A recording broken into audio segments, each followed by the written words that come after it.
Awesome. Hello, everyone. Welcome to another episode of the Shaft podcast. This is an episode of the Beer Parlor. My name is Andrews, and I'm here with two Chelsea fans to have a discussion mainly about Chelsea. I think there's been a lot going on with Chelsea that people have barely spoken about in terms of starting from the days of Abramovich, the Ukraine war that initiated the forced sale, down to the changes that we've seen, to the managerial changes and analysis of last season. Let's look at Enzo Maresca's era and let's see how that's going to proceed for Chelsea. With me here are two die-hard fans of Chelsea. If you follow them, you know that Chelsea's heartbreak has been very personal to their own romantic, personal, professional lives in many ways, and it's dwindled their happiness. With me here is Raphael Arthur and Frank Bannerman as well. And so, Raphael, how are you? Before you go on, I want to just clear the hair, please. Chelsea has not affected our romantic life. you guys shouldn't have that kind of conversation. Chelsea is dear to me, but it's one of those things. Don't make it look like it's so extraordinary. Very dear to you. Exactly. Yeah, but not dear enough. Okay. Yeah. Bannerman, Charlie, what's up? I'm alive, despite Chelsea's recent disgraceful form. I'm alive. No, but what matters. But I think we can analyze Chelsea's issues from a much more holistic perspective. So before we get to the muddy sides where like the jokes and the like teasing would come in, because for me, I'm here for it. I'm going to roast you guys because fortunately for me, I can escape the Chelsea bans and then just be an objective viewer. But let's start from Russia-Ukraine war, and this is probably a much more intellectual conversation to have. Why do you think that a war happens, Russia invades Ukraine, and then a football club in England is forced to sell? The ownership of a football club in England is forced to sell. Like, we barely see these things happen, and it seems like it's so far-fetched that for the spillover of a war to now affect the football club ownership of a big club like Chelsea, it seems like a much more complex thing to untangle. So let's start with you. Why do you think those things can occur? Two different unrelated situations, but have a very strong connection between the two. I think one of the biggest problems when it comes to international conflicts is international positions. Yeah. The fact that host countries usually have a problem when billionaires and multi-billionaires who contribute a large chunk to their economy have positions that are questionable to them. Even though clearly Abramovich had shown that he was willing to help end the war, right? Yeah. There were still entities that didn't necessarily trust him, and he felt pressured. Not that he just felt pressured, he was pressured to be able to sell off his shares and then give it up. So I feel like on Abramovich's part, he was very classy, I should say, because he didn't put so many stringent, ties when it came to releasing Chelsea and all that. It is more about geopolitics, but it still goes back to like how everything is still tied. Regardless of how it's about geopolitics, it still comes back to the economy and investment and all that. I think Abramovich really did his best because he loved the club. I think if someone didn't really love the club as much as he did, they would have left Chelsea in a worse state. So I think, that's it. But let's look at, I know a lot of footballing decisions are made on the cry of the fans, but also same as war decisions, like when a war pans out, citizens sort of dictate public policy and what they want to see their government do. Was this more of pressure mounted from the grassroots, from fans and citizens in England, or was it just a government decision to sort of do something to resonate that we are in no way wanting to allow any form of relationship with the Russian oligarch stand? So I think before we talk about the Russia-Ukraine war, even before that, you can always notice that there were always pressure on Abramovich, and people always had a question with his relationship he had with Putin. So there was even a point in time where over a year, Abramovich never came to watch a match at Stamford Bridge. He always, even the finals we won the last Champions League 21, that was his last time he had interactions with the team. He never had interactions within England. That's because a couple of people, including political figures, always had a problem with the relationship he had with the Russian president then. That alone shows you how much, even right from the top, right before the war happened, where they had the legitimate reasons, there were always lots of cries for people to it's time for him to go. Also because we were successful, let's be fair.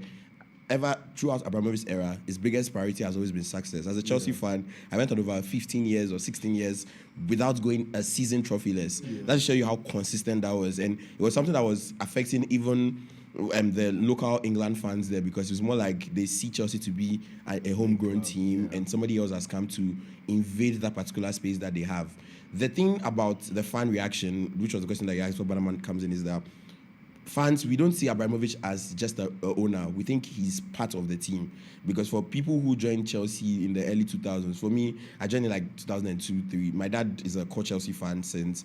And for those of us that knew that era, we didn't see Abramovich as a manager, or we didn't see him as an owner. He didn't operate it as a business. He operated it like more as an extension of himself. He wanted to see it grow, succeed. He takes key decision in coaches. A coach loses 3 or 4 matches. You see how that reacts when you have bad results. That shows you how personal it was. So from fans, I don't know about those in England, but for those of us outside, it was really, really a very horrible decision, and I think it's not something that is fair. Yeah, before I change the topic a little bit, is it more of just, what do you call it, just fantasy, or more like nostalgia? Yeah, I think that's a better word.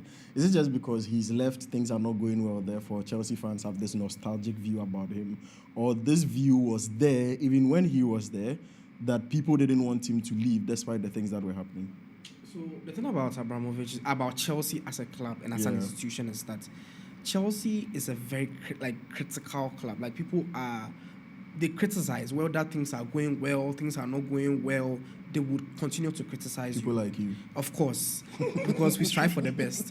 And the thing is, even when Abramovich was pumping in so much money, and there were even conversations of Abramovich can even fly you to like a yacht and then talk to you, and then all of a sudden you are, even though you didn't want to move, now you are moving to the club.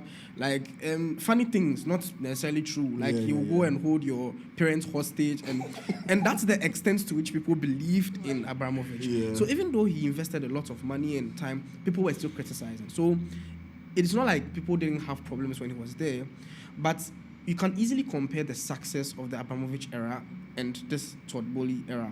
Clearly, this is not going well. So it means there might be institutional and structural. There are institutional and structural changes that has led to this like current situation. So, but also let's little bit on what he was saying. One of the most important things that I think he mentioned was that we need to show the difference between Chelsea fans who stay in England, who have known the club since they were, and me in Ghana, Africa, who I don't really have any ties to Chelsea based on the fact that. But they make you sad. Of course, but you see, I wouldn't have a problem if a Russian is investing money in that club. I do not care, so long as they are successful. It's the same way a lot of Man City fans don't care about oil money. We are successful, and that's what matters. That's why I think there's a dichotomy that exists there. But even on what Bannerman said, especially when you realize like football is like a market, and the fact that English football has been sold to us as something that we take personal, because for me, I take Chelsea's issues more personal than any local, even more than Black Stars, no offense.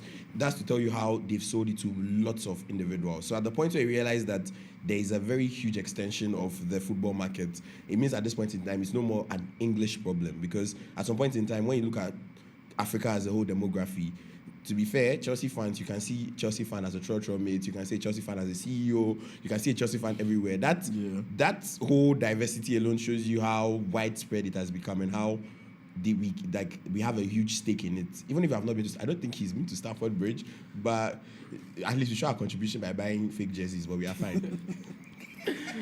No, but he mentioned something that was interesting about the dichotomy of fans that exist between like the international fan base and then the local fan base. And obviously, the local fan base who attend games are able to have a much more pronounced influence on the club, because, for instance, they are able to protest if they want to. Like, if you stop watching your pirated Chelsea matches, Chelsea doesn't lose any revenue. I don't think we watch it legit. Don't say we watch it. If you stop watching your pirated Chelsea matches, Chelsea doesn't lose anything, right? But if homegrown fans decide to stop buying tickets, to stop going to Stamford Bridge, then that's a huge revenue loss to the club. Do you think that the view of homegrown fans, like the local fans in Chelsea, in London, were different on Abramovich? Were they much more critical? Because you've clearly established that like the international fans probably don't have an opinion on it, they don't really care. But what were the stance of the homegrown fans? Were they much more critical, or were they also nonchalant about it? So I think the fact that the fans had a banner for Abramovich, despite the fact that the UK government was trying to chase him out of England, shows that they did not care. Okay. They simply did not care. Of course, there's a divide. There are people who think that he's best friends with Putin. He's a problem. But the fact that there was a banner in the stadium by the fans shows that, just like us, they kind of care about the success, and they care about someone who cared as much about the club. So, The funny thing about the conversation is having is around that time we sacked this guy, what's his name? Tuchel. And the thing was, 1 minute on Twitter trends, you see Tuchel out. Another minute, you see Abramovich out, Abramovich in. So at that point in time, we were like a topic of conversation for over 3 weeks. And that's to tell you how influential and powerful like Chelsea fan base is. But Charlie, I mean, this is a good segue. We'll come to Tuchel in a bit. So it's very, very interesting that you bring him up. But the last question I want to ask on this whole Russia, Ukraine, Abramovich saga is, do you think that these things should be allowed to happen? Like, wars happening should have implications on the private lives of people, right? So, for instance, Abramovich's relationship with Putin, it's a very isolated thing. I don't think it had a significant influence or any meaningful influence on his ownership of Chelsea and the way in which he ran the day-to-day of the club. But then eventually, that relationship was used as an extension to make a decision that, well, he shouldn't own the club anymore. Do you think we should reach the point where powerful people who have relations with people who are doing things we dislike in the world as a whole, we hold them to account on behalf of those people, sort of? All right, so I think this is more about optics than it is about objective outcome, exactly. Okay. So, for instance, let's take Ghana, and then a very good example. Our boss Cheddar. One of the most important issues that happened with Cheddar was, I think, his chief of staff, the lady. She wasn't Ghanaian, and she was supporting Cheddar. This is not an exact mirror example analogy, but I'm just saying people had an issue with her not being a Ghanaian and then supporting someone running for president and being his spokesperson. Yes, compared to that, this is a billionaire who owns one of the most profitable clubs in England. You get it? So it's about the optics. This guy that we are geopolitically against, who is making things difficult for us, we are sending tax money to literally. So it's like, at that point in time, are we supporting someone who are we making someone millions of dollars who we are fighting against at the same time? I'm not saying it's justified. I'm just saying, from the point of view of the people within England, optically, it didn't look so good. Let me act as a devil's advocate. I think objectively, when you think about it, it's a fair call for them to make. Reason being that it's something that happens within friendship and relationships. I think most of the things, if you look at Abramovich and the things he got, were based on the relationship he had with the Russian president. If you look at research, when Putin became president, that was when Abramovich got lots of access to expand his wealth base. The fact that you've been able to benefit from the good times when you were friends with him, and you are still friends with him, because there was no point where Abramovich came out to say he was saying Putin was wrong. I don't think throughout the entire period when there was a whole saga between whether you love Chelsea, he was ever going to do that. Exactly. The fact that everybody is he didn't come out to say, don't worry, Russia is wrong, everything. He didn't come out to explicitly say he had a problem or he supported. That silence alone meant that inherently he was either part or he wasn't part. So if you want to objectively assess that whole situation, him getting punished, not as much as it's bad for us as Chelsea fans, when you look at it, he benefited from that partnership, that friendship. If he's taking a backlash from it, you have to bite your own cake as long as you take it up. So just adding up to that, I feel like then there's a huge inconsistency, right? Especially when it comes to Man City. Because you clearly say that you care about human rights, you care about violation of human rights, etc. And yet, Man City is owned by, people whose human rights record, it's not something you agree with, as a country. So how do those two things coexist at the same time? But just to chip in here, I don't think we can compare the everyday discussions about they are not free people. They don't have a good human rights record to Russia's invasion to Ukraine. And the reason is that when Abramovich was just somebody who had relations with Putin, Putin didn't have a great human rights record. Of course. But obviously, they allowed him to own the club. Yeah. They only broke that chain when there was way too much aggression in terms of like doing something outlandish, like invading a country. So But even maybe unless these guys also invade someone and then the English FA doesn't do There are anything. several then- invasions. yeah, happening no. right now. So what I was doing that was Several that Cold Wars. the power you Sema and I be the day the people in charge of Man City, the day they start having issues, that is where we understand even why their all those trials and charges everything, and their all charges, that are everything is looking like, oh, creating it's not. issues. Wait, let the issue come. We are here, God willing. So I think those things are just compared and you can see them. I feel like there's a huge hypocrisy when it comes to, There's a especially huge West, hypocrisy Everywhere. everywhere. So why can't they just? So my owners, they are okay with getting the money, so it long as pained you all the because bad Abramovich things. left and Chelsea Yes, got it's bad. pained me clearly. I feel like right now, Bannerman is sounding like, look at City, they've won 6. But they And we are have. suffering. And we are suffering. But Abramovich when we was were here. reading that there was Russian human rights problem, He really have issues. He really have issues. My owners, you guys are okay with like Charlie. getting all the investments as a country, So, yeah, you. benefiting from Yeah, it. So but- long as the issues that are happening, they are not outblown and it's Yeah, in the exactly, corner. exactly. You don't I care. know, but for somebody who buys fake jersey and we care a lot too. Like You care a lot. when I heard you lot. guys say that, oh yeah, we don't care, like bro. it's like the time when they said Lampard scored against Chelsea, then somebody died. You might have like, bro, you're in Africa. Like he doesn't care about you. I think at some point, right? You see, you said something about how right now you even care about Chelsea more than you care about Black Stars. Oh yeah, obviously. Yeah. And I feel like it's about how we grew up, what we used to watch, and who was Yeah, successful. yeah. When we were growing up, Black Stars was a bit successful. You realize that Black Stars never won a trophy, right? Yeah. Throughout our childhood. Yeah. They never won a trophy. We still like them. Chelsea won a lot of trophies. Yeah, But, Right. but be honest, we watch them week in, week out. Exactly. So We are winning. Exactly. even though we are international fans, we still do care a lot about. Yeah, and I the also think that successes. like club football is now a huge part of your social life. Exactly. So that's why if club football is no more, there's like your Thursdays or your Saturdays. Like there's nothing really to talk about. There's nothing to engage. There's nothing to look forward to. If there's a game Chelsea had this weekend, this guy on his status would have started writing about, this team, if we catch them, we are supposed to play this way. but- So there's a social life that's crafted around engaging with the club, which means they are way more than just something you watch. It's something your life revolves around to a certain Extension on that. Kopama is playing in England. But I don't care about England like that, but I care about Kopama playing. You get so yeah. Right now I know very well, like I know what's happening on the training ground. I know what your man is doing. We are paying attention to them. So I saw him riding his bicycle, so it means he's ready for the final. last year is out. That's how much you're following Chelsea Yeah. players. We are following Cole Palmer Kukurea. and Cuckoo.